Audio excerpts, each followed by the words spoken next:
ನಮಸ್ಕಾರ ಎಲ್ಲರಿಗೂ. ನವರಾತ್ರಿಯ ಶುಭಾಶಯಗಳು ನಿಮಗೆಲ್ಲರಿಗೂ. ದುರ್ಗಾ ಮಾತೆ ನಿಮಗೆಲ್ಲ ಒಳ್ಳೇದು ಮಾಡಲಿ. ನಮ್ಮನೆಯಲ್ಲಿ ಸಿಂಪಲ್ ನವರಾತ್ರಿ ಪೂಜೆ ನಾನು ಇದೇ ರೀತಿ ಮಾಡೋದು. ನಾವು ದುರ್ಗಾ ಪಾರಾಯಣನ ದಿನ ಓದ್ತೀವಿ. ದುರ್ಗಾ ದೇವಿ ಮಹಾತ್ಮೆನ ದಿನ ಓದೋದ್ರಿಂದ ನಾವು ವಿಶೇಷವಾಗಿ ಮತ್ತೆ ರಾತ್ರಿ ಪೂಜೆಯನ್ನು ಮಾಡ್ತೀವಿ, ಮಹಾತ್ಮೆನ ಓದ್ತೀವಿ. ನಾವು ಮಾಮೂಲಿ ಇದೇ ಥರನೇ ಮನೆಯಲ್ಲಿ ಪೂಜೆಯನ್ನು ನಾವು ಮಾಡೋದು ಯಾವಾಗಲೂ ಅಷ್ಟೇ. ನವರಾತ್ರಿ ಅಂತ ಹೇಳಿ ನಾವೇನು ಸ್ಪೆಷಲ್ಲಾಗಿ ಮಾಡೋದಿಲ್ಲ. ನಿಮಗೆಲ್ಲ ನಾನು ಇವತ್ತು ನವರಾತ್ರಿ ಬಗ್ಗೆ ಪುಟ್ಟದಾಗಿ ವಿಷಯನ ಇದರ ಬಗ್ಗೆ ಮಾಹಿತಿಯನ್ನು ನಿಮಗೆ ನಾನು ಹಂಚ್ಕೊತೀನಿ, ನನಗೆ ಗೊತ್ತಿರೋ ಅಂಥದ್ದು. ನಮಸ್ಕಾರ ಎಲ್ಲರಿಗೂ. ನಮ್ಮ ಒಂದು ಯೂಟ್ಯೂಬ್ ಚಾನಲ್ಗೆ ಸ್ವಾಗತ. ನಿಮಗೆಲ್ಲ ಒಳ್ಳೆಯದಾಗಲಿ. ನವರಾತ್ರಿ ಹಬ್ಬದ ಶುಭಾಶಯಗಳು ನಿಮಗೆಲ್ಲರಿಗೂ ಅಂತ ಹೇಳ್ತೀನಿ. ನವಶಕ್ತಿಯ ಒಂದು ವಿಶೇಷವಾದಂತಹ ಒಂದು ಆರಾಧನೆಗೆ ನವರಾತ್ರಿ ಅಂತ ಹೇಳ್ತಾರೆ. ಅದು ರಾತ್ರಿ ಆ ಒಂದು ತಾಯಿಯ ಒಂದು ಪೂಜೆಗೆ ವಿಶೇಷವಾಗಿ ದೀಪಗಳನ್ನು ಉರಿಸಿ ಒಂದು ಪೂಜೆಯನ್ನು ಮಾಡ್ತಾರೆ. ನಾವು ನವರಾತ್ರಿಯ ಒಂದು ಸ್ತೋತ್ರ ಅಂದರೆ ಎಲ್ಲ ದೇವತೆಗಳು ನವಶಕ್ತಿ ರೂಪದಲ್ಲಿ ಮೊದಲನೇ ದಿನ ಯಾವ ದೇವಿಯನ್ನು ನಾವು ಪೂಜೆ ಮಾಡ್ತೀವಿ ಅಂದರೆ ಎಲ್ಲ ದೇವಿ ಅಂದರೆ ಶಕ್ತಿ ಒಂದೇ. ಮಹಾಕಾಳಿನವಳೆ, ಮಹಾಲಕ್ಷ್ಮಿನವಳೆ, ಮಹಾಸರಸ್ವತಿನೂ ಸಹ ಅವಳೆ. ಆದರೆ ನವರಾತ್ರಿಯಲ್ಲಿ ಆಕೆನ ವಿಶೇಷವಾಗಿ ನಾನು ಯಾವ ತಾಯಿಯ ಒಂದು ಆರಾಧನೆ ಬಗ್ಗೆ ನಿಮ್ಗೆ ಹೇಳ್ತೀನಿ ಅಂದರೆ ಶೈಲಪುತ್ರಿಯ ಆರಾಧನೆಯ ಬಗ್ಗೆ ಹೇಳ್ತೀನಿ. ಶೈಲಪುತ್ರಿ ಅಂದರೆ ಯಾರು? ಹಿಮವಂತನ ಮಗಳು, ಪಾರ್ವತರಾಜನ ಮಗಳಾದಂತಹ ಪಾರ್ವತಿ ದೇವಿಗೆ ಪರ್ವತ ಅಂದರೆ ಶೈಲ ಅಂದರೆ ಪರ್ವತ ಅಂತ, ಹಾಗಾಗಿ ಶೈಲಪುತ್ರಿ ಅಂತ ಹೇಳಿ ತಾಯಿಯನ್ನು ಕರೀತಾರೆ. ಸತೀದೇವಿ ಅಂತಲೂ ಸಹ ಕರೀತಾರೆ. ನಾವು ಏನಿಲ್ಲ, ಈ ನವರಾತ್ರಿ ಪೂಜೆ ಮೊದಲು ಏನು ಸ್ಟಾರ್ಟ್ ಮಾಡಬೇಕಪ್ಪ ಅಂದರೆ 2 ದೀಪಗಳನ್ನು ಹಚ್ಚಿಬಿಟ್ಟು, ಕೆಲವರು ಘಟಸ್ಥಾಪನೆ ಅಂತಾರೆ, ಅಂದರೆ ಕಳಶ ಸ್ಥಾಪನೆಯನ್ನು ಮಾಡ್ತಾರೆ. ಕೆಲವರು ಹೀಗೆ ದೇವಿಯ ಒಂದು ಫೋಟೋ ಇಟ್ಟು ದೀಪಗಳನ್ನು ಉರಿಸ್ತಾರೆ. ಕೆಲವರು ಅಖಂಡ ದೀಪವನ್ನು ಉರಿಸ್ತಾರೆ ನವರಾತ್ರಿ 9 ದಿನಗಳು ಸಹ. ಅದು ಸಹ ಒಳ್ಳೆಯದು. ಶೈಲಪುತ್ರಿ ಆರಾಧನೆ ಯಾವ ರೀತಿ ಪೂಜೆ ಮಾಡ್ತಾರೆ ಅಂದರೆ ಮೊದಲು ಗಣೇಶನನ್ನು ಪೂಜೆ ಮಾಡಿಬಿಟ್ಟು ನಂತರ ಸಂಕಲ್ಪಕ್ಕೆ ನಾವು ಆ ಒಂದು ವಿಘ್ನೇಶ್ವರನ ಸರ್ವ ವಿಘ್ನಗಳನ್ನು ದೂರ ಮಾಡಪ್ಪ ಅಂತ ಹೇಳಿ ಪ್ರತಿದಿನವೂ ಸಹ ನಾವು ವಿಘ್ನೇಶ್ವರನ ಪೂಜೆಯನ್ನು ಮಾಡಿ ಎಲ್ಲ ದೇವರುಗಳಿಗೂ ಸಹ ಪೂಜೆಯನ್ನು ಮಾಡ್ತೀವಿ. ಹಾಗೆ ತಾಯಿನೂ ಸಹ ನಾವು ಕಳಶ ರೂಪದಲ್ಲಾದರೂ ಸಹ ಈ ಥರ ಫೋಟೋ ಪೂಜೆಯನ್ನಾದರೂ ನಾವು ಮಾಡಿ ನಾವು ನವರಾತ್ರಿಯನ್ನು ಪ್ರಾರಂಭ ಮಾಡ್ಬೋದು. ಯಾವುದೇ ಒಂದು ಭಿನ್ನ ಭೇದ, ಯಾರದೇ ಒಂದು ಸಂಪ್ರದಾಯಗಳು ಅವ್ರ ಮನೆಯಲ್ಲಿ ಈ ರೀತಿ ಮಾಡಿದ್ದಾರೆ ನಾವು ಹಿಂಗೆ ಮಾಡಬೇಕು, ಇನ್ನೊಬ್ಬರ ಮನೇಲಿ ಆ ರೀತಿ ಮಾಡಿದ್ದಾರೆ ಹಂಗೆ ಮಾಡಬೇಕು, ಅವೆಲ್ಲ ಏನಿಲ್ಲ. ನಮ್ಮ ಮನಸ್ಸಿನಲ್ಲಿ ಒಂದು ಭಕ್ತಿ ಇರಬೇಕು. ತಾಯಿ ಪೂಜೆ ಮಾಡಲಿಕ್ಕೆ ಭಕ್ತಿ ಇದ್ದರೆ ತಾಯಿ ಎಲ್ಲದನ್ನು ಸ್ವೀಕಾರ ಮಾಡ್ತಾಳೆ. ನೀವೇನು ಪಂಚಭಕ್ಷ ಪರಮಾನ್ನನೇ ಮಾಡಬೇಕು ಅಂತ ಏನಿಲ್ಲ. ಒಂದು ಅನ್ನ ಮೊಸರನ್ನು ಮಾಡಿದ್ರೂ ಸಹ ತಾಯಿ ಸ್ವೀಕರಿಸ್ತಾಳೆ. ಒಂದು ಹಣ್ಣನ್ನು ನೈವೇದ್ಯ ಮಾಡಿದ್ರೂ ಸಹ ಸ್ವೀಕರಿಸ್ತಾಳೆ. ನಿಮಗೆ ವಿಶೇಷವಾದಂತಹ ತಾಯಿಯ ಒಂದು ಪೂಜೆಗೆ ಎಲ್ಲ ಥರ ಅಡುಗೆ ನಾವು ಮಾಡಬೇಕಪ್ಪ ಅಂತಂದರೆ ಅದನ್ನು ಸಹ ತಾಯಿ ಸ್ವೀಕಾರ ಮಾಡ್ತಾಳೆ. ಇಲ್ಲಿ ನಾನು ಹೇಳೋದೇನಪ್ಪ ಅಂದರೆ ಯಾವುದೇ ಒಂದು ರೂಲ್ಸ್ ಇಲ್ಲ ಈ ಪೂಜೆಗೆ. ಹಾಗಾಗಿ ಶೈಲಪುತ್ರಿ ಆರಾಧನೆಯನ್ನು ಮಾಡಿ ಪೂಜೆಯನ್ನು ಮಾಡ್ತಾರೆ. ಅಂದರೆ ಹೇಮಾವತಿ ಅಂತಲೂ ಸಹ ಈ ತಾಯಿಗೆ ಕರೀತಾರೆ. ಶಿವನ ಅರ್ಧಾಂಗಿಯಾದಂತಹ ಶೈಲಪುತ್ರಿಯ ಆರಾಧನೆಯನ್ನು ಮೊದಲನೇ ದಿನ ಮಾಡ್ತಾರೆ. ಈಕೆಗೆ ವೃಷಭಾರೂಢಿ ಅಂತಲೂ ಸಹ ಕರೀತಾರೆ. ಅಂದರೆ ನಂದಿ ಬಸವ ಅಂತಾರೆ. ನಂದಿ ಅಂದರೆ ಶಿವನ ವಾಹನವಾದಂತಹ ನಂದಿಯ ಮೇಲೆ ತಾಯಿ ಆರೂಢಳಾಗಿರ್ತಾಳೆ. ಹಾಗಾಗಿ ಈಕೆನ ವೃಷಭಾರೂಢಿ ಅಂತ ಹೇಳಿ ಕರೀತಾರೆ. ಮತ್ತು ನಾವು ಈ ಒಂದು ಶೈಲಪುತ್ರಿಯು ಚಂದ್ರಗ್ರಹದ ಅಧಿದೇವತೆ ಆಗಿರ್ತಾಳೆ. ಈಕೆಗೂ ಸಹ ವಿಶೇಷವಾಗಿ ನಾವು ಒಂದು ನೈವೇದ್ಯವನ್ನು ಪಾನಕ, ಕೋಸಂಬರಿ, ಇಲ್ಲ ನಾವು ಏನಾದರೂ ಮೊಸರನ್ನ ಏನಾದರೂ ನಾವು ಮಾಡ್ಬೋದು. ಮತ್ತು ಯಾವುದಾದ್ರೂ ನಾವು ಅಷ್ಟೋತ್ತರಗಳನ್ನು ದೇವಿಗೆ ಸಂಬಂಧಪಟ್ಟಂತಹ ಲಲಿತಾ ಅಷ್ಟೋತ್ತರ ಆಗಿರ್ಬೋದು, ಗೌರಿ ಅಷ್ಟೋತ್ತರ ಆಗಿರ್ಬೋದು, ಮಹಾಲಕ್ಷ್ಮಿ ಅಷ್ಟೋತ್ತರ, ಯಾವುದಾದ್ರೂ ನಾವು ದೇವಿಗೆ ಅಷ್ಟೋತ್ತರವನ್ನು ಹೇಳ್ಕೋಬೋದು. 2ನೇ ದಿನ ಬ್ರಹ್ಮಚಾರಿಣಿಯ ಒಂದು ಆರಾಧನೆಯನ್ನು ಮಾಡ್ತಾರೆ. ಬ್ರಹ್ಮ ಅಂದರೆ ತಪಸ್ಸು, ಚಾರಿಣಿ ಅಂದರೆ ಆಚರಿಸುವವಳು. ಅಂದರೆ ನಾನು ಮಹಾದೇವನ ಮಡದಿಯಾಗಬೇಕು ಅಂತ ಹೇಳಿ ಶಿವನನ್ನು ಧ್ಯಾನವನ್ನು ಮಾಡ್ತಾ ಪರಮೇಶ್ವರನ ಹೆಸರನ್ನು ಹೇಳ್ಕೊತ ತಾಯಿ ದೀರ್ಘವಾದಂಥ ಅತಿ ಕಠೋರವಾದಂಥ ತಪಸ್ಸನ್ನು ತಾಯಿ ಆಚರಣೆಯನ್ನು ಮಾಡ್ತಾ ಇರ್ತಾಳೆ. ಹಾಗಾಗಿ ಈಕೆಯನ್ನು ಬ್ರಹ್ಮಚಾರಿಣಿ ದೇವಿ ಅಂತ ಹೇಳಿ ಕರೀತಾರೆ. ಈಕೆಗೂ ಸಹ ವಿಶೇಷವಾಗಿ ಪೂಜೆಯನ್ನು ಮಾಡ್ತಾರೆ. ಅಂದರೆ ಎರಡನೇ ದಿನ ನಾವು ಬ್ರಹ್ಮಚಾರಿಣಿಯ ಪೂಜೆಯನ್ನು ಮಾಡೋದ್ರಿಂದ ಆಕೆ ತುಂಬ ಕಠೋರವಾದಂತಹ ತಪಸ್ಸನ್ನು ಮಾಡ್ತಾ ಇರೋ ಕಾರಣ ಆಕೆಯನ್ನು ನಮ್ಮಲ್ಲೂ ಸಹ ಯಾವುದೇ ಕಠೋರವಾದಂಥ ಸಮಸ್ಯೆ ಇದ್ರೂ ಸಹ ಪರಿಹಾರ ಆಗುತ್ತೆ ಅಂತ ಹೇಳಿ ಎಲ್ಲ ಬಗೆಯ ಒಂದು ನೋವು, ಕಣ್ಣೀರು, ದೋಷಗಳು, ದುಃಖ, ಸಮಸ್ಯೆಗಳನ್ನು ದೂರ ಮಾಡತಕ್ಕಂಥ ಶಕ್ತಿ ಬ್ರಹ್ಮಚಾರಿಣಿ ದೇವಿಗೆ ಇದೆ. ಹಾಗಾಗಿ ತಾಯಿಯ ಪೂಜೆಯನ್ನು ಮಾಡಿ ನಾವು ಇಷ್ಟ ಬಂದಂಥ ನಿಮ್ಮ ಮನೆಯಲ್ಲಿ ನಿಮಗೆ ಯಾವುದು ಇಷ್ಟ ಬರುತ್ತೋ ಆ ಒಂದು ಸಿಹಿಯನ್ನು ನೈವೇದ್ಯ ಮಾಡ್ಬೋದು. ತಾಯಿಗೂ ಸಹ ನಾವು ಯಾವುದಾದ್ರೂ ಒಂದು ವಿಶೇಷವಾದಂಥ ಸ್ತೋತ್ರಗಳನ್ನು ಹೇಳಿ ಪೂಜೆಯನ್ನು ಮುಗಿಸ್ಬೋದು. ಮೂರನೇ ದಿನ ನಾವು ಚಂದ್ರಘಂಟ ಆರಾಧನೆಯನ್ನು ಮಾಡ್ತೀವಿ. ವಿಘ್ನಗಳ ನಿವಾರಣೆಗಾಗಿ ಚಂದ್ರಘಂಟ ದೇವಿಯನ್ನು ನಾವು ಪೂಜೆಯನ್ನು ಮಾಡ್ತೀವಿ.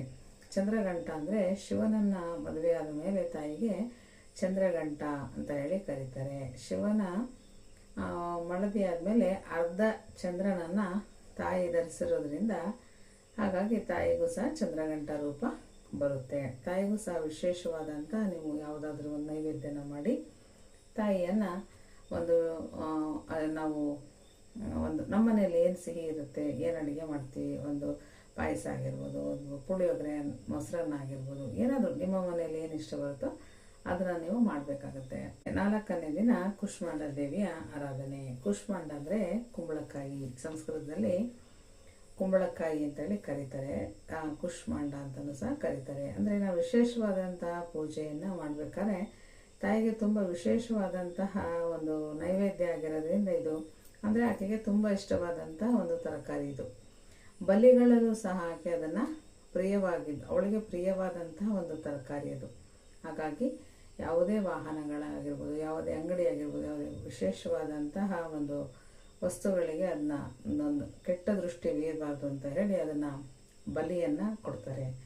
ಹಾಗಾಗಿ ಆಕೆಗೆ ಆ ಒಂದು ಆ ತರಕಾರಿಯ ಒಂದು ಹೆಸರೇ ಆ ತಾಯಿಗೆ ಒಂದೇ. ಅಂದರೆ ಕೂಷ್ಮಾಂಡ ದೇವಿಯ ಅನುಗ್ರಹ ಸಿಗುತ್ತೆ ನಮಗೆ. ಅದನ್ನು ನಾವು ಪೂಜೆ ಮಾಡಿ ಏನು ಮಾಡ್ತೀವಿ, ಬಲಿಯನ್ನು ಹಾಕ್ತೀವಿ. ಅಂದರೆ ಯಾವುದೇ ದುಷ್ಟ ಶಕ್ತಿಗಳು ನಮ್ಮ ಒಂದು ಅಂಗಡಿ ಆಗಿರ್ಬೋದು, ಮನೆ ಆಗಿರ್ಬೋದು, ನಮ್ಮ ಒಂದು ವಾಹನಗಳಾಗಿರ್ಬೋದು ಅದರ ಮೇಲೆ ಕೆಟ್ಟ ದೃಷ್ಟಿ ಬೀರಬಾರ್ದು, ಕೆಟ್ಟದಾಗಬಾರ್ದು ಅನ್ನೋ ಉದ್ದೇಶದಿಂದ ಸರ್ವ ಒಂದು ವಿಘ್ನಗಳ ನಿವಾರಣೆಗಾಗಿ ಸಹ ಕೂಷ್ಮಾಂಡ ತಾಯಿಯನ್ನು ಮತ್ತು ಸಿದ್ಧಿಯನ್ನು ಮತ್ತು ತೇಜಸ್ಸನ್ನು ತಾಯಿ ದಯಪಾಲಿಸ್ತಾಳೆ ಆಕೆಯನ್ನು ಪೂಜೆ ಮಾಡೋದ್ರಿಂದ ಅಂತ ಹೇಳಿ ಒಂದು ವಿಶೇಷವಾದ ಸ್ಥಾನಮಾನವನ್ನು ಕೂಷ್ಮಾಂಡ ದೇವಿಗೆ ಕೊಡಲಾಗುತ್ತದೆ.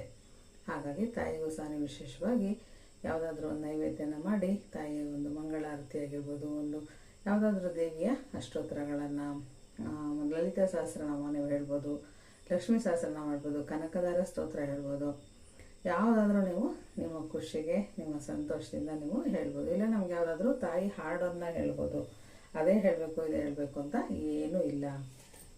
ಇನ್ನು 5ನೇ ದಿನ ನಾವು ಸ್ಕಂದ ಮಾತೆಯ ಒಂದು ವಿಶೇಷವಾದಂತಹ ಪೂಜೆಯನ್ನು ಮಾಡ್ತೀವಿ. ಕಾರ್ತಿಕೇಯನನ್ನು ತಾಯಿ ಬಲಗೈಯಲ್ಲಿ ಎತ್ತಿಕೊಂಡು ಕಮಲದ ಹೂವನ್ನು ಹಿಡಿದುಕೊಂಡು ಕೂತಿರ್ತಾಳೆ ತಾಯಿ. ಈಕೆ ಹೆಣ್ಣು ಹುಲಿಯ ಮೇಲೆ ಆರೂಢಳಾಗಿರ್ತಾಳೆ. ಹಾಗಾಗಿ ನಾವು ತಾಯಿಗೆ ತುಂಬ ಒಂದು ವಿಶೇಷವಾದಂತಹ ಪದ್ಮಾಸನೆ ಅಂತಲೂ ಸಹ ಅವಳಿಗೆ ಕರಿತೀವಿ. ಹಾಗಾಗಿ ಈಕೆ ಸಾಧಕರ ಒಂದು ಸಂಕಲ್ಪ ಅಂದರೆ ಸಾಧಕರ ಒಂದು ಅಭ್ಯುದಯಕ್ಕಾಗಿ, ಮಕ್ಕಳ ಅಭ್ಯುದಯಕ್ಕಾಗಿ, ಮಕ್ಕಳ ಒಂದು ಮುಂದಿನ ಯೋಗಕ್ಷೇಮಕ್ಕಾಗಿ ತಾಯಿಯನ್ನು ಪೂಜೆಯನ್ನು ಮಾಡ್ತಾರೆ. ಸ್ಕಂದ ದೇವತೆ, ಸ್ಕಂದ ಅಂದರೆ ಕಾರ್ತಿಕೇಯ, ಕಾರ್ತಿಕೇಯನಿಗೆ ಸ್ಕಂದ ಅಂತ ಹೇಳಿ ಕರೀತಾರೆ. ಹಾಗಾಗಿ ಸ್ಕಂದ ಮಾತೆ, ಸ್ಕಂದನ ತಾಯಿ ಆಗಿರೋದ್ರಿಂದ ತಾಯಿಗೆ ಸ್ಕಂದ ಮಾತೆ ಅಂತಲೂ ಸಹ ಕರೀತಾರೆ. ತಾಯಿಯ ಪೂಜೆಯನ್ನು ಸಹ ವಿಶೇಷವಾಗಿ ಮೊದಲು ಗಣೇಶನನ್ನು ಪೂಜೆ ಮಾಡಿ ನಂತರ ತಾಯಿಗೆ ನಾವು ಫೋಟೋ ಆಗಿರ್ಬೋದು, ಇಲ್ಲ ನಾವು ಕಳಶ ಸ್ಥಾಪನೆ ಮಾಡಿರ್ತೀವಿ, ಹಾಗಾಗಿ ಇಲ್ಲ 2 ದೀಪನ ಹಚ್ಚಿಬಿಟ್ಟು ನಾವು ತಾಯಿಗೆ ಸಿಂಪಲ್ಲಾಗಿ ಒಂದು ಸರಳವಾಗಿ ಪೂಜೆಯನ್ನು ಮಾಡಿ ಯಾವುದಾದ್ರೂ ಒಂದು ಅಷ್ಟೋತ್ತರ ಆಗಿರ್ಬೋದು, ಒಂದು ಹಾಡಾಗಿರ್ಬೋದು, ಏನಾದರೂ ನಾವು ಹೇಳಬೇಕಾಗುತ್ತೆ. ನಮ್ಮ ಮನೆಯಲ್ಲಿ ಏನಿರುತ್ತೋ ಅದನ್ನು ಸಿಹಿಯನ್ನು ನೀವು ನೈವೇದ್ಯ ಮಾಡ್ಬೋದು. ಇನ್ನು ನಾವು 6ನೇ ದಿನ ಕಾತ್ಯಾಯಿನಿಯನ್ನು ನಾವು ಪೂಜೆ ಮಾಡ್ತೀವಿ. ಫಲ ಪುರುಷಾರ್ಥ ಸಿದ್ಧಿಗಾಗಿ ನಾವು ಮಹಾತಾಯಿ ಕಾತ್ಯಾಯಿನಿ ರೂಪವನ್ನು, ಆ ತಾಯಿಯ ಒಂದು ಹೆಸರನ್ನು ಸ್ಮರಣೆ ಮಾಡ್ತೀವಿ. ಕಾತ್ಯಾಯನ ಋಷಿಗಳು ಮೊದಲು ಈ ತಾಯಿಯನ್ನು ಪೂಜೆ ಮಾಡಿದ್ದರಿಂದ ಕಾತ್ಯಾಯಿನಿ, ಆ ಕಾತ್ಯಾಯನರ ಹೆಸರನ್ನು ತಾಯಿಗೆ ಒಂದು ಕರೆಯಲಾಗುತ್ತೆ. ಹಾಗಾಗಿ ಸರ್ವ ದೇವತೆಗಳು ಸಹ ತಾಯಿಗೆ ವಿಶೇಷವಾಗಿ ಅವತ್ತು ಪೂಜೆಯನ್ನು ಮಾಡ್ತಾರೆ. ಅದು ಆ ಒಂದು 6ನೇ ದಿನ ವಿಶೇಷವಾದಂತಹ ಎಲ್ಲ ದೇವತೆಗಳು ಸೇರಿ ಕಾತ್ಯಾಯನರು ಸಹ ಎಲ್ಲರೂ ಸೇರಿ ತಾಯಿಯ ಪೂಜೆಯನ್ನು ಮಾಡಿ ವಿಶೇಷವಾಗಿ ತಾಯಿಗೆ ಒಂದು ನೈವೇದ್ಯವನ್ನು ಮಾಡ್ಬೋದು. ನಾವು ಸಹ ಯಾವುದಾದ್ರೂ ಒಂದು ತಾಯಿಗೆ ಹಣ್ಣಾಗಿರ್ಬೋದು, ಹಾಲಾಗಿರ್ಬೋದು, ಮತ್ತು ನೀವು ದಾಳಿಂಬರಿ ಹಣ್ಣು ಎಲ್ಲ ಎಷ್ಟು ಹಣ್ಣುಗಳಿರೋದಲ್ವ, ಹಣ್ಣಾದರೂ ನೈವೇದ್ಯ ಮಾಡ್ಬೋದು. ಇಲ್ಲ ಯಾವುದಾದ್ರೂ ಸಿಹಿ ಅಡುಗೆನ ಇಲ್ಲ ವಿಶೇಷವಾದಂಥ ಅನ್ನಗಳನ್ನು ನಾವು ತಾಯಿಗೆ ನೈವೇದ್ಯ ಅಂದರೆ ಮೊಸರನ್ನ, ಪುಳಿಯೋಗರೆ, ಚಿತ್ರಾನ್ನ ಈ ಥರ ಮಾಡ್ಬೋದು. ನಿಮ್ಮ ಮನೇಲಿ ಏನಿರುತ್ತೋ ಅದನ್ನು ಮಾಡಿ ಸ್ನೇಹಿತರೆ. ನಾವು ಯಾವುದನ್ನು ಯಾರೇ ಹೇಳ್ತಾರೆ ಅಂತ ಹೇಳಿ ಅವರ ಮಾತನ್ನು ಕೇಳೋದು ಬೇಡ. ನಾವು ವಿಶೇಷವಾಗಿ ನಾವು ನಮ್ಮ ಮನೇಲಿ ಏನು ಶಕ್ತಿ, ನಾನು ಅದನ್ನೇ ಫಾಲೋ ಮಾಡ್ತೀನಿ, ನಿಮಗೂ ಸಹ ಅದನ್ನ ಹೇಳ್ತೀನಿ. ಸುಮ್ಮನೆ ನಾನು ಅದನ್ನ ಮಾಡ್ತೀನಿ ಇದನ್ನ ಮಾಡ್ತೀನಿ ಅಂತ ಖಂಡಿತ ನಾನು ನಿಮಗೆ ಹೇಳೋದಿಲ್ಲ. ಇಲ್ಲೂ ಸಹ ನಾವು ಕಾತ್ಯಾಯನಿ ಪೂಜೆಯನ್ನು ಮಾಡಿದ್ಮೇಲೆ ಆ ಕಾತ್ಯಾಯನಿ ರೂಪದ ತಾಯಿಯನ್ನು ಆರಾಧನೆ ಮಾಡಿದ್ಮೇಲೆ ನಾವು ಯಾವುದಾದ್ರೂ ಒಂದು ಅಷ್ಟೋತ್ತರವನ್ನು ಹೇಳ್ಬೋದು. ಇಲ್ಲಾಂದರೆ ತಾಯಿಗೆ ಒಂದು ಮಂಗಳಾರತಿ ಹಾಡನ್ನು ಹೇಳಿ ಒಂದು ಕಾಯಿದ್ರೆ ಕಾಯನ್ನು ಹೊಡಿರಿ, ಇಲ್ಲ ಹಣ್ಣನ್ನು ಇದ್ದರೆ ಹಣ್ಣನ್ನು ನೈವೇದ್ಯ ಮಾಡಿ, ಏನಾದರೂ ಮಾಡಿ ಸ್ನೇಹಿತರೆ. ಇನ್ನು 7ನೇ ದಿನ ಸರಸ್ವತಿ ಆರಾಧನೆ ಅಂದರೆ ಕಾಲರಾತ್ರಿ ನೋಡಲು ತಾಯಿ ಭಯಂಕರ ರೂಪವನ್ನು ಧರಿಸಿದರೂ ಸಹ ಆಕೆ ಮಾಟ ಮಂತ್ರ, ನಮಗೇನಾದರೂ ತೊಂದರೆ ಕೊಡ್ತಾ ಇರೋರಿಗೆ, ಏನಾದರೂ ಒಂದು ದುಷ್ಟಶಕ್ತಿಗಳು ನಮ್ಮಲ್ಲಿ ಇದ್ದರೆ, ಯಾವುದಾದ್ರೂ ಒಂದು ದುಷ್ಟಶಕ್ತಿಗಳು ನಮಗೆ ಕಾಡ್ತಾ ಇತ್ತು ಅಂದರೆ ತಾಯಿಯ ಪೂಜೆಯನ್ನು ಮಾಡ್ತಾರೆ. ಮತ್ತು ಸರಸ್ವತಿ ಆರಾಧನೆ, ಸಣ್ಣ ಮಕ್ಕಳು ಓದ್ತಾ ಇರ್ತಾರೆ ಮನೆಯಲ್ಲಿ, ಅವ್ರ ಪುಸ್ತಕ, ಪೆನ್ನು, ಬಳಪ ತಗೊಂಡು ಸ್ಲೇಟ್ ಇರುತ್ತೆ. ಅವಾಗೆಲ್ಲ ಸ್ಲೇಟ್ ಇರೋದು, ಇವಾಗಿರಲ್ಲ.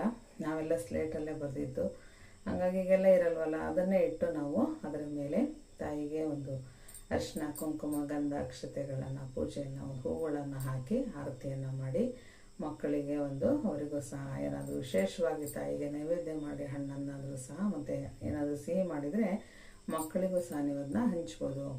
ಹೀಗೆ ನಾವು 7ನೇ ದಿನ ಕಾಲರಾತ್ರಿಯ ಪೂಜೆಯನ್ನು ಮಾಡ್ಬೋದು. ಇನ್ನು ನಾವು 8ನೇ ದಿನ ನಾವು ಯಾವ ತಾಯಿಯ ಪೂಜೆಯನ್ನು, ಅವತ್ತು ಸಹ ನಾವು ಕಾಲರಾತ್ರಿ ಸರಸ್ವತಿ ಎರಡೂ ಸಹ ನಾವು ಆರಾಧನೆಯನ್ನು ಮಾಡಿ ಸರಸ್ವತಿ ಅಷ್ಟೋತ್ತರವನ್ನಾದರೂ ಹೇಳ್ಬೋದು. ಇನ್ನು 8ನೇ ದಿನ ನಾವು ಮಹಾಗೌರಿಯನ್ನು ಪೂಜೆಯನ್ನು ಮಾಡ್ಬೋದು. ಮಹಾಗೌರಿಯ ಪೂಜೆ ವಿಶೇಷವಾಗಿ 8ನೇ ದಿನ ಆಚರಣೆಯನ್ನು ಮಾಡ್ತಾರೆ ನವರಾತ್ರಿಯಲ್ಲಿ. ಆಗ ಮಹಾಗೌರಿ ಎಂದರೆ ಶಿವನ ಅರ್ಧಾಂಗಿಗೆ ಮಹಾಗೌರಿ ಅಂತ ಹೇಳಿ ಕರೀತಾರೆ. ಸರ್ವ ವಿಧವಾದಂಥ ಶ್ರೇಯಸ್ಸಿಗೋಸ್ಕರ, ಸಕಲ ಅಭಿವೃದ್ಧಿಗೋಸ್ಕರ ತಾಯಿಯನ್ನು ಪೂಜೆ ಮಾಡ್ತಾರೆ. ಪಾರ್ವತಿ ದೇವಿ ಏನು ಮಾಡ್ತಾರೆ, ಪರಮೇಶ್ವರನನ್ನು ಮದುವೆ ಮಾಡ್ಕೋಬೇಕು ಅಂತೇಳಿ ಅಡ್ಡೋದಿಂದ, ಕಠೋರವಾದಂಥ ಮನಸ್ಸಿಂದ, ಛಲದಿಂದ ಪರಮೇಶ್ವರನನ್ನೇ ಮದುವೆ ಆಗಬೇಕು ಅಂತ ಹೇಳಿ ಉಪವಾಸದಿಂದ ಮತ್ತು ಏನೂ ನೀರು ಕುಡಿದೆ ತುಂಬ ಒಂದು ಕೃಶವಾಗಿ ತಾಯಿ ಬಳಲ್ತಾಳೆ. ಪೂಜೆ ಮಾಡ್ತಾ ಆಕೆ ಕಠೋರವಾದ ತಪಸ್ಸನ್ನು ಆಚರಿಸ್ತಾ ಇದ್ದಾಗ ಮಹಾದೇವನ ಕರುಣೆ ಅವಳ ತಾಯಿಯ ಮೇಲೆ ಆಗುತ್ತೆ. ಆಗ ಗಂಗೆಯ ಪವಿತ್ರ ಜಲದಿಂದ ತಾಯಿ ತುಂಬ ದೇಹ ಎಲ್ಲ ಕಪ್ಪಾಗ್ಬಿಟ್ಟಿರುತ್ತೆ. ಆಕೆ ತುಂಬ ದಿನ ಒಂದು ಕೃಶಳಾಗಿರ್ತಾಳೆ. ಅಂದರೆ ಏನು ಆಹಾರ, ನೀರು ಏನೂ ತಾನು ತಗೊಂಡೆ ತಾಯಿಯ ಬಣ್ಣ ಕಪ್ಪಾಗ್ಬಿಟ್ಟಿರುತ್ತೆ. ಹಾಗಾಗಿ ಮಹಾದೇವ ಈಕೆಯ ಒಂದು ಪರೀಕ್ಷೆ ಮಾಡಿ ಆಕೆಯ ಆ ಒಂದು ಭಕ್ತಿಗೆ, ನಿರ್ಮಲವಾದ ಭಕ್ತಿಗೆ ಮಹಾದೇವ ಒಲಿದು ತಾಯಿಗೆ ಒಂದು ಗಂಗಾ ಜಲವನ್ನು ಹಾಕಿ ತಾಯಿಗೆ ಒಂದು ವಿಶೇಷವಾದಂತಹ ಬಣ್ಣ ಅಂದರೆ ಗೌರವ ವರ್ಣ ಅಂದರೆ ಬಂಗಾರದ ವರ್ಣ ಬರೋ ಥರ ತಾಯಿಗೆ ಆಶೀರ್ವಾದ ಮಾಡ್ತಾರೆ.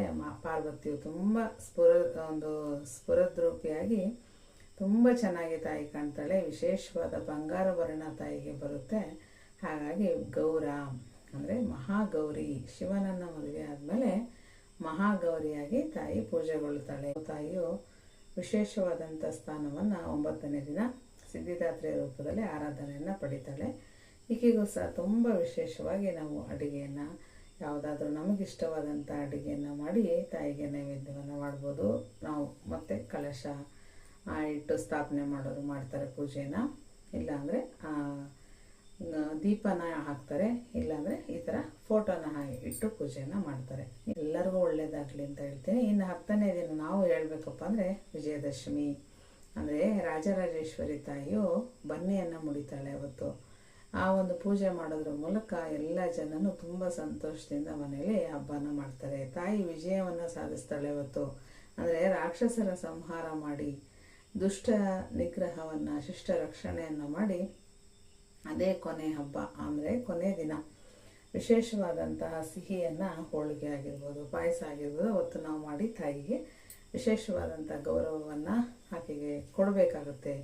ಆಕೆಯ ಆಶೀರ್ವಾದವನ್ನು ನಾವು ಪಡಿಬೇಕಾಗುತ್ತೆ. ನಿಮಗೆಲ್ಲ ಒಳ್ಳೆಯದಾಗಲಿ ಸ್ನೇಹಿತರೆ. ನಾನು ಏನಾದರೂ ತಪ್ಪು ಮಾತಾಡಿದ್ರೆ ನೀವು ನನ್ನ ಕಾಮೆಂಟ್ ರೂಪದಲ್ಲಿ ಹೇಳ್ಬೋದು. ನನಗೆ ಗೊತ್ತಿರೋಂಥ ಮಾಹಿತಿನ ನಾನು ನಿಮ್ಮ ಹತ್ರ ಹಂಚ್ಕೊಂಡಿದ್ದೀನಿ. ಇದನ್ನು ನಾನು ಪಾಲನೆಯೂ ಸಹ ಮಾಡ್ತಾಯಿದ್ದೀನಿ. ಇಲ್ಲಿ ಯಾವುದೇ ಒಂದು ಬೇರೆ ಥರ ನಾನು ಅದನ್ನೇ ಮಾಡಿ ಇದನ್ನೇ ಮಾಡಿ ಅಂತ ಖಂಡಿತ ನಾನು ನಿಮಗೆ ಹೇಳೋದಿಲ್ಲ. ನನ್ನ ಒಂದು ಆಚರಣೆ ನಾನು ನಿಮ್ಮ ಹತ್ರ ಶೇರ್ ಮಾಡ್ತಾಯಿದ್ದೀನಿ ಅಷ್ಟೇ. ನಿಮ್ಮ ಮೇಲೆ ನಾನು ಬಲವಂತವಾಗಿ ಇದನ್ನ ಹೇಳ್ತಾನೂ ಇಲ್ಲ. ಆದರೆ ಆರಾಧನೆ, ತಾಯಿಯ ಆರಾಧನೆ ಇದೆ. ನಾವು ನಮ್ಮ ಮನೆಯಲ್ಲಿ ಮಾಡೋದು ನವರಾತ್ರಿಯಲ್ಲಿ ನವಶಕ್ತಿ ರೂಪದಲ್ಲಿ ನಾವು ನಮ್ಮ ಒಂದು ಪ್ರೀತಿಯಿಂದ ಭಕ್ತಿಯಿಂದ ನಾವು ತಾಯಿಯ ಒಂದು ಆಚರಣೆಯನ್ನು ಮಾಡೋಣ. ವಿಜಯದಶಮಿ ಹಬ್ಬ ಬರ್ತಾ ಇದೆ. ಎಲ್ಲರಿಗೂ ಸಹ ಒಳ್ಳೆಯದಾಗಲಿ ಅಂತ ಹೇಳಿ ನಾನು ಭಾವಿಸ್ತಾ, ನಮ್ಮ ಯೂಟ್ಯೂಬ್ ಚಾನಲನ್ನು ಯಾರಾದರೂ ಹೊಸಬ್ರು ನೋಡ್ತಾ ಇದ್ದರೆ ಪ್ಲೀಸ್ ಚಾನಲ್ಗೆ ಲೈಕ್ ಮತ್ತು ಸಬ್ಸ್ಕ್ರೈಬನ್ನು ಮಾಡಿ. ಧನ್ಯವಾದಗಳು ಅಂತ ಹೇಳ್ತೀನಿ. ಇಷ್ಟೋ ತನಕ ನಮ್ಮ ವಿಡಿಯೋ ನೋಡಿದ್ದಕ್ಕೆ ನಿಮಗೆಲ್ಲ ಒಂದು ಚಾಮುಂಡೇಶ್ವರಿ ಅಮ್ಮ ಒಳ್ಳೇದು ಮಾಡಲಿ ಅಂತ ನಾನು ಮನಸಾರೆ ನಿಮಗೆ ಹೇಳ್ತೀನಿ. ಸಿಗೋಣ ಸ್ನೇಹಿತರೆ ನೆಕ್ಸ್ಟ್ ವಿಡಿಯೋದಲ್ಲಿ. ಧನ್ಯವಾದಗಳು ಎಲ್ಲರಿಗೂ.